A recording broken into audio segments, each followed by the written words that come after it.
Hi everyone, welcome to back my YouTube channel insurance knowledge. दोस्तों, आज की इस वीडियो में हम फिर से डिस्कस करने वाले हैं टॉप 20 क्वेश्चंस। पिछले वीडियो में भी हमने 20 क्वेश्चंस देखे थे। एलआईसी एजेंट बनने के लिए जो हमें आईसी 38 का एग्जाम पास करना होता है, उसमें जो प्रश्न पूछे जाते हैं उनके टाइप्स जो होते हैं और किस प्रकार के क्वेश्चंस आते हैं, इस पर हमने जो है चर्चाएं की थी। आपको हमने ये भी बताया था कि आपको जो है मिनिमम 17 क्वेश्चन के सही जवाब देने होते हैं, तभी आप जो है इस एग्जाम को क्वालिफाई कर पाते हैं। और आपको पता होगा कि आप जो है एक एलआईसी एजेंट बनकर कितना ज़्यादा जो है बेनिफिट प्राप्त कर सकते हैं। तो जैसा कि हमारे पिछले वीडियो का लास्ट क्वेश्चन था, जो कि आप देख पा रहे हैं कि जीवन चक्र अवस्था के दौरान स्वास्थ्य देखभाल प्रतिरक्षा महत्वपूर्ण हो जाता है। और इसका जो राइट आंसर था, हमने आपको बताया था बच्चों रहित एकांतवास। तो आज हम इसके आगे जो है 20 क्वेश्चंस डिस्कस करेंगे। और आई होप आप लोग जो है बेहतरीन तरीके से पूरा वीडियो लास्ट तक देखेंगे और सभी क्वेश्चंस के जो जवाब हैं आप बेहतरीन तरीके से समझेंगे और याद भी रखेंगे, ताकि आपके अब एग्जाम में जैसे ही ये क्वेश्चन दिखे आपको, आप जो है बिना समय गवाए उस पर टिक कर दें। तो चलिए वीडियो को शुरू करते हैं। और वीडियो शुरू करने से पहले मैं एक आग्रह करूंगा आपसे कि यदि आप जो है हमारे यूट्यूब चैनल पर पहली बार विजिट किए हैं, तो आप हमारे यूट्यूब चैनल को सब्सक्राइब जरूर कर लें और साथ में बेल आइकन को ऑल पर सेलेक्ट कर लें, जिससे कि हमारी जो भी लेटेस्ट वीडियो अपलोड हो उसका जो नोटिफिकेशन है आप तक पहुंच पाए और आप जो है डेली अप टू डेट रहें। तो चलिए वीडियो को शुरू करते हैं। तो सबसे पहला क्वेश्चन हमारा जो हो जाएगा, जीवन बीमा निम्नलिखित में से किस हानि के विरुद्ध प्रतिरक्षा प्रस्तावित करता है। मैं आपको बता दूं कि कुछ क्वेश्चंस यहाँ पर आपको रिपीट होंगे, और ये रिपीट इसलिए होंगे कि हम ये जान पाए कि आप जो है पिछले वीडियो को देखे हैं या फिर नहीं देखे हैं, और आपको अगर आपने देखा है तो बेहतरीन तरीके से आप उसे समझ पाए या फिर नहीं। जैसा कि जो पहला क्वेश्चन है हम पिछले वीडियो में भी डिस्कस कर चुके हैं, तो हमारे जो भी व्यूवर्स हैं जिन्होंने पिछला वीडियो देखा है, इसका जवाब बहुत ही जल्द आसानी से कमेंट बॉक्स में जरूर देंगे। चलिए मैं बताता हूँ कि इसका जो राइट आंसर वो क्या होगा। जैसे कि क्वेश्चन पूछा गया है, जीवन बीमा निम्नलिखित में से किस हानि के विरुद्ध प्रतिरक्षा प्रस्तावित करता है।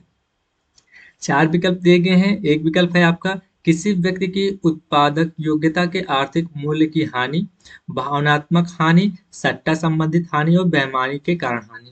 तो हमने आपको बता दिया है कि यहाँ पर एलआईसी या फिर कोई भी बीमा कंपनी जो भी प्रस्ताव साझा करती है, वो जिस व्यक्ति जो है प्रस्तावित होता है, वहां पर जो व्यक्ति वो एक जो है अनुबंध स्थापित करता है कुछ मूलभूत शर्तों के साथ। तो वहां पर जो एक मूलभूत शर्त होती है ये भी होती है कि आपके जो उत्पादक योग्यता है, यानी कि आप जो भी कमा रहे हैं, आपकी जो आर्थिक स्थिति है, उसके अनुसार आप जो है अनुबंध स्थापित करते हैं कि यदि इन केस आपके साथ कोई भी मिसहैपनिंग हो जाती है, तो उसके बाद आपके परिवार को जो आर्थिक मूल्य प्रदान किया जाएगा वो कितना होगा, ये पहले से ही डिसाइड होता है। यहाँ पर हम जो है व्यक्ति की मृत्यु के बाद जो भावनात्मक हानि परिवार को होती है उसकी भरपाई नहीं करते हैं। ना ही व्यक्ति द्वारा अगर सट्टेबाजी की जाती है, जुआ खेला जाता है, वहां पर वो किसी प्रकार से धन हानि होती है, आर्थिक हानि होती है, तो ना ही उसकी भरपाई की जाती है। और ना ही कहीं पर आप बेईमानी के कारण आपके साथ कोई भी कुछ भी होता है, आपकी हानि हो जाती है, आपसे कोई बेईमानी कर लेता है, तो उस हानि की भरपाई यहाँ पर नहीं की जाती है। तो यहाँ पर साधारण सा आंसर हो जाएगा आपका विकल्प नंबर एक, कि किसी व्यक्ति की उत्पादक योग्यता के आर्थिक मूल्य की हानि की जाती है। मैं एक बार फिर से आपको कहूंगा कि आप क्वेश्चन को रटने से ज्यादा समझने पर ध्यान दीजिएगा कि क्वेश्चन कहता क्या है और उसका आंसर क्या निकल कर आता है, क्योंकि आप जो भी क्वेश्चन देखेंगे सब में जो है आपको लॉजिक ही दिखेगा। अगले प्रश्न की ओर हम बढ़ते हैं और अगला प्रश्न देखते हैं। अगला प्रश्न हमारा कुछ इस प्रकार से है कि निम्नलिखित या फिर जीवन बीमा के प्रति भुगतान किया गया जीवन बीमा के प्रति भुगतान किया गया जितना डाट डाट होगा, हिताधिकारी को मृत्यु की घटना पर भुगतान के कई क्षतिपूर्ति उतनी डाट डाट होगी। देखिए यहाँ पर आप देखेंगे चार विकल्प दिया गया है, निम्नतर, उच्चतर, उच्चतर, उच्चतर, उच्चतर, निम्नतर और शीघ्र देर से। तो आप क्वेश्चन को समझिए कि जीवन बीमा के प्रति भुगतान किया गया जितना अधिक होगा, यानी जीवन बीमा के प्रति आपने जो पॉलिसी लिया, आप जितना अधिक भुगतान करेंगे या जितना अधिक भुगतान होगा, हिताधिकारी यानी हिताधिकारी जो भी हित प्राप्त करेगा या हिताधिकारी जो भी होगा, उसकी मृत्यु की घटना पर भुगतान में की गई क्षतिपूर्ति उतनी उच्चतर होगी, यानी उतनी ज्यादा अधिक होगी। तो हम जितना ज्यादा बड़ी पॉलिसी लेंगे उतना बड़ा जो है हमें, हमारे परिवार को जो है आर्थिक भुगतान किया जाता है। तो यहाँ पर आपका जो राइट आंसर हो जाएगा वो हो जाएगा आपका ऑप्शन सेकंड, उच्चतर, उच्चतर, जिसका अर्थ होगा यहाँ पर भी आपका उच्चतर भरा जाएगा, यहाँ पर भी उच्चतर भरा जाएगा। और आप जो है इसे जो है एक प्रकार से ये समझेंगे कि जितना ज्यादा हम यहाँ पर पेमेंट जमा करेंगे उतना ज्यादा ही हमें जो है यहाँ पर जो है हमारे परिवार को आर्थिक जो है सहायता प्रदान की जाएगी। तो यहाँ पर जो है उच्चतर होगा और यहाँ पर भी उच्चतर ही भरा जाएगा। अगले प्रश्न की ओर हम बढ़ते हैं और अगला प्रश्न देखते हैं। तो नेक्स्ट क्वेश्चन है हमारा क्वेश्चन नंबर 23। पारंपरिक प्लानों के अंतर्गत अनुमान डाट डाट होते हैं। जो यहाँ पर पारंपरिक प्लान्स होते हैं उनमें उनके अंतर्गत जो अनुमान लगाए तो कैसा होता है, तो वो बिल्कुल एक पक्षीय अनुमान होता है। जैसे कि यहाँ पर ऑप्शन देखेंगे आप, 4 ऑप्शन देखे हैं। सुपरिभाषित, सुसंगठित, बिल्कुल एक पक्षीय, बिल्कुल द्विपक्षीय। तो यहाँ पर आपका जो राइट आंसर हो जाएगा, जो विकल्प आपका सही होगा, और तीसरा विकल्प होगा बिल्कुल एक पक्षीय। अगले प्रश्न की ओर बढ़ते हैं, हम देखते हैं अगला प्रश्न हमारा क्या दिया गया है। जैसा कि आप देखेंगे अगला प्रश्न हमारा दिया गया है, प्रधान व्यक्ति एक आवधिक बीमा पॉलिसी है।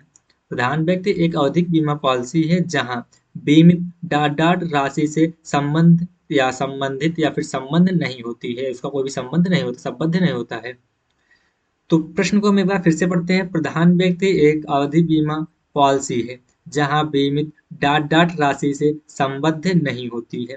प्रधान व्यक्ति के स्वयं की आय से, व्यवसाय इतिहास से, दोनों कथन सत्य हैं, दोनों कथन असत्य हैं। अब देखिए प्रधान व्यक्ति जो भी होता है उसका जो आवधिक बीमा पॉलिसी होती है, वहां पर जो बीमित राशि होती है, जो बीमित राशि होती है उससे जो है संबद्ध नहीं होता। तो यहाँ पर क्या करेंगे, प्रधान व्यक्ति की स्वयं की आय से या फिर व्यवसाय इतिहास से। तो यहाँ पर ये जो दोनों कथन, ये दोनों के दोनों कथन सत्य हैं। हम अगले प्रश्न की ओर बढ़ते हैं और देखते हैं हमारा अगला प्रश्न क्या दिया गया है। अगला प्रश्न है हमारा, भावी दायित्व से क्या तात्पर्य है।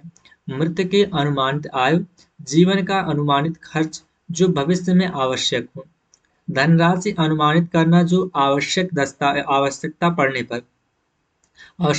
पर भविष्य में बढ़ सकती है, उपरोक्त सभी।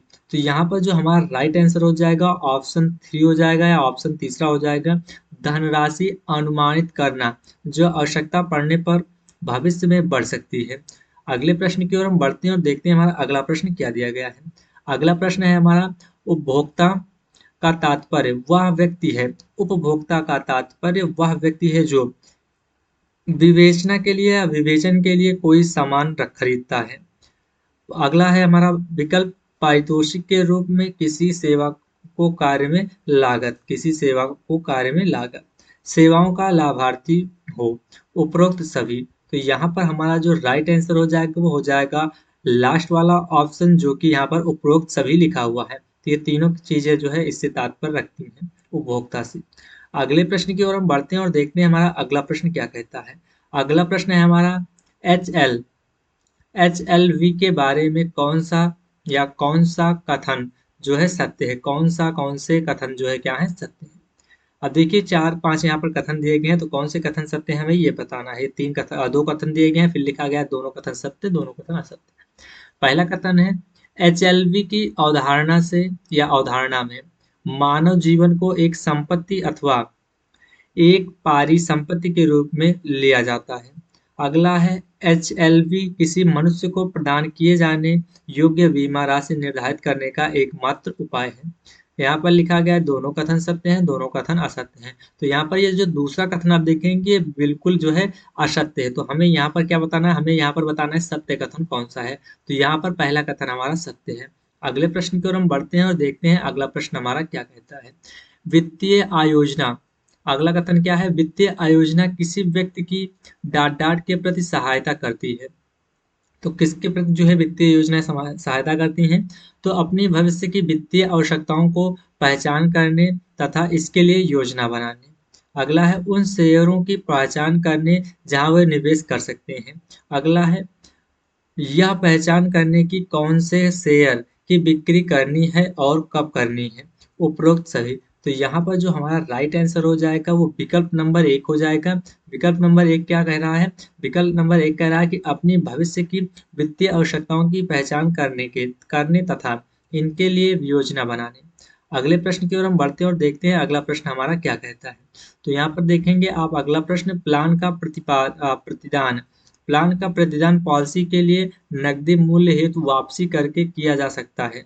प्रश्न आंसर यहाँ पर दिए गए हैं, ह्रस्वान आवधिक, वर्तमान अवधिक, संपूर्ण जीवन, कोई भी एक। तो यहाँ पर आपका जो राइट आंसर हो जाएगा वो विकल्प नंबर 3 हो जाएगा, संपूर्ण जीवन। तो ये जो संपूर्ण जीवन है ये यहाँ पर आपका राइट आंसर हो जाएगा। अगले प्रश्न की ओर बढ़ते हैं। अगला प्रश्न हमारा दिया गया है, परिवर्ती जीवन पॉलिसियों के अंतर्गत प्रीमियम नियत होती है। प्रीमियम कैसी होती है? नियत होती है यथा डाट डाट के अंतर्गत। यहाँ पर आप देखेंगे पहला विकल्प आपको दिया गया है पारंपरिक संपूर्ण जीवन, पारंपरिक सावधि, गैर पारंपरिक संपूर्ण जीवन, गैर पारंपरिक सावधि। तो यहाँ पर आपका जो राइट आंसर हो जाएगा विकल्प नंबर 1 हो जाएगा, पारंपरिक संपूर्ण जीवन। अगले प्रश्न की ओर हम बढ़ते हैं। अगला प्रश्न हमारा क्या दिया गया है? तो अगला प्रश्न हमारा कुछ इस प्रकार से दिया गया है, निकासी से क्या तात्पर्य है? तो निकासी से क्या तात्पर्य होता है? बीमाकर्ता अपनी पॉलिसी को रद्द करता है, बीमाकर्ता किस्तें देना रोक देता है, बीमाकर्ता पॉलिसी समर्पित कर देता है, या लास्ट है पॉलिसी परिपक्वता पा लेती है। तो निकासी से क्या तात्पर्य होता है? यहाँ पर निकासी से तात्पर्य होता है कि कोई भी पॉलिसी आपने ली है और उस पॉलिसी को आप सरेंडर करना चाहते हैं, यानी कि समर्पित कर देना चाहते हैं। तो यहाँ पर जो है आपका राइट आंसर हो जाएगा विकल्प नंबर 3, बीमाकर्ता पॉलिसी जो है समर्पित कर देता है। अगले प्रश्न की ओर हम बढ़ते हैं। अगला प्रश्न हमारा दिया गया है, परिवर्तित जीवन बीमा के अंतर्गत नकदी मूल्य डाट डाट हो सकता है, शून्य हो सकता है, परिवर्ती हो सकता है, नकारात्मक हो सकता है, या फिर शून्य हो सकता है। तो यहाँ पर हमारा जो राइट आंसर हो जाएगा ऑप्शन नंबर 1 का है, ऑप्शन नंबर 4 का है, क्योंकि यहाँ पर हमारा शून्य जो है वो राइट आंसर हो जाएगा। अगले प्रश्न की ओर बढ़ते हैं। अगला प्रश्न हमारा कुछ इस प्रकार से दिया गया है, प्रधान व्यक्ति को किसी व्यवसायिक या व्यवसायिक द्वारा डाट डाट हानियों के लिए व्यवसाय क्षतिपूर्ति करने के लिए ग्रहण की गई बीमा पॉलिसी के रूप में परिभाषित किया जा सकता है। तो यहाँ पर किस प्रकार से परिभाषित किया जा सकता है? तो आप विकल्प देखेंगे, वित्तीय रूप से, भावनात्मक रूप से, गैर वित्तीय रूप से, या फिर व्यवसायिक रूप से। तो यहाँ पर आपका जो राइट आंसर हो जाएगा वो हो जाएगा वित्तीय। अगले प्रश्न की ओर हम बढ़ते हैं और अगला प्रश्न देखते हैं, बचत अभिमुखित बीमा पॉलिसी वह होती है जिसमें पॉलिसी के अंतर्गत बचत तत्व अधिक होता है, जिसमें पॉलिसी के अंतर्गत प्रतिरक्षा तत्व नहीं होता है, जिसमें पॉलिसी के अंतर्गत प्रतिरक्षा एवं जोखिम तत्व समान अनुपात में होते हैं, उपरोक्त में से कोई नहीं। तो यहाँ पर आपका जो राइट आंसर हो जाएगा ऑप्शन पहला हो जाएगा आपका, जिसमें पॉलिसी के अंतर्गत बचत तत्व अधिक होता है। अगले प्रश्न की ओर हम बढ़ते हैं। अगला प्रश्न है, जब एक व्यक्ति जिसे पेशकश की गई अपनी सहमति देता है, जब एक व्यक्ति जिसे पेशकश की गई अपनी सहमति देता है तो इसे डाट डाट कहते हैं। इसे क्या कहते हैं? स्वीकृत कहते हैं। तो उन्होंने अपनी स्वीकृति जो है दे दी है। तो यहाँ पर आपका जो है दूसरा विकल्प सही हो जाएगा। अगले प्रश्न की ओर हम बढ़ते हैं और देखते हैं अगला प्रश्न हमारा क्या कहता है। अगला प्रश्न हमारा कह रहा है कि संसाधनों के समूह को डाट डाट भी कहा जा सकता है, विविधीकरण कहा जा सकता है, जीवन नीति कहा जा सकता है, पारंपरिकता कहा जा सकता है, सम प्रीमियम कहा जा सकता है। तो यहाँ पर आपका जो तीसरा विकल्प है वो बिल्कुल सही है। अगले प्रश्न की ओर हम बढ़ते हैं और देखते हैं अगला प्रश्न हमारा क्या है, सुरक्षित तरल प्रतिलाभों में इच्छुक किसी व्यक्ति को डाट डाट निवेश करना चाहिए। सुरक्षित तरल प्रतिलाभों में इच्छुक किसी व्यक्ति को डाट डाट निवेश करना चाहिए। क्या निवेश करना चाहिए? तो यहाँ पर आपका जो राइट आंसर हो जाएगा वो ऑप्शन नंबर 4 हो जाएगा, यूलिप पॉलिसियों। तो यूलिप पॉलिसियां निवेश करनी चाहिए। नेक्स्ट क्वेश्चन की ओर हम बढ़ते हैं और देखते हैं हमारा यहाँ पर जो है राइट आंसर क्या होगा और क्वेश्चन क्या पूछा जा रहा है। क्वेश्चन नंबर 38 है आपका, किसी भी मध्यस्थ के अनधिकृत सत्यापनकर्ता के लिए उत्कीर्ण अंक क्या होता है, या उत्कीर्ण अंक प्रतिशत क्या होता है? तो यहाँ पर 35% जो है आपका राइट आंसर हो जाएगा। विकल्प नंबर 3 आपका यहाँ पर सही हो जाएगा। नेक्स्ट क्वेश्चन हम देखते हैं। नेक्स्ट क्वेश्चन क्या है? नेक्स्ट क्वेश्चन आप देखेंगे, निम्नलिखित में क्या अल्प अवधि वित्तीय लक्ष्य का एक उदाहरण हो सकता है? तो अल्प अवधि के लिए जो है वित्तीय लक्ष्य जो हम रखेंगे वो क्या रख सकते हैं? कार्यालय में पदोन्नति प्राप्त करना। तो ये तो अल्प नहीं होगा, इसमें समय लगता है। नेक्स्ट है बेटे के उच्च शिक्षा में प्रवेश दिलाना, इसमें भी समय लगता है। और अगला देखेंगे आप, गृह कार्य हेतु योजना बनाना। तो गृह कार्य हेतु योजना बनाना, गृह कार्य हम करेंगे तो उसमें भी समय लगता है और उसमें भी काफी ज्यादा अधिक वित्तीय आवश्यकताएं होती हैं। नेक्स्ट है वॉशिंग मशीन क्रय हेतु योजना बनाना। तो ये अल्प अवधि का होता है, ये बहुत ही इसमें ज़्यादा समय नहीं लिया जा सकता है, ज़्यादा समय नहीं लिया जाता है, ये अल्प अवधि होता है। तो यहाँ पर आपका जो राइट आंसर हो जाएगा वो ऑप्शन नंबर 4 हो जाएगा, ये वॉशिंग मशीन क्रय हेतु योजना बनाना। नेक्स्ट क्वेश्चन और इस वीडियो का लास्ट प्रश्न आपके सामने कुछ इस प्रकार से है, डाट डाट का तात्पर्य है बीमा की विषय वस्तु से संबंधित सभी अधिकार और उपचार का बीमित से बीमा कंपनी को स्थानांतरण क्या कहलाता है? योगदान कहलाता है, प्रस्थापन प्रस्थापन कहलाता है, सहबीमा कहलाता है, अधिकार हस्तांतरण कहलाता है। तो यहाँ पर आपका राइट आंसर हो जाएगा सेकंड वाला, प्रस्थापना कहलाता है। तो कुछ इस प्रकार से हमारा लास्ट क्वेश्चन था। आई होप आपको ये सारे प्रश्न जो है बेहतर तरीके से समझ में आए होंगे। जो भी प्रश्न आपको समझ में नहीं आया है आप कमेंट बॉक्स में जरूर बताइएगा, मैं जल्द से जल्द उसका रिप्लाई करने का प्रयास करूंगा। तो मिलते हैं फिर अगली वीडियो में, तब तक के लिए जय हिंद जय भारत।